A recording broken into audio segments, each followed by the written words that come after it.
Welcome to SBS World News Australia online for Tuesday the 25th of September. I'm Lauren Pedersen.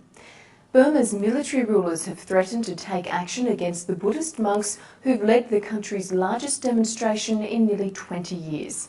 The protests are reportedly spreading from the former capital Rangoon to other towns, as the monks call on others to join them. Like a maroon army, Burma's monks are on the march. Tens of thousands today, vowing to bring down a repressive military government. And with them, vaster crowds of civilians, shaking off decades of fear and repression.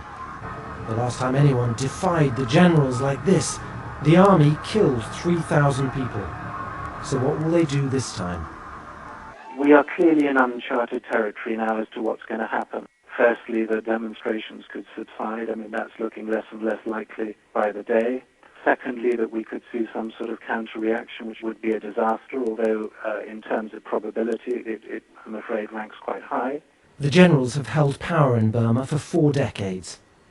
They've crushed almost all political opposition, jailing many, including the democracy activist Aung San Suu Kyi. When the demonstrations began last month, more than 100 protesters were arrested. The unrest was triggered by the country's economic misery.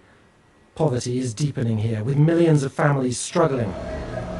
We've just come back from a rare trip inside Burma. It's a tense place. Anger with the regime is welling up. But can change here come without bloodshed? In our country, the monks are the highest moral authority of the society. And then when the monks take the leading role, in the movement, and then people would follow, eventually. The generals have warned they may soon take action against the monks. Neighbours like China are urging restraint, but events are moving fast.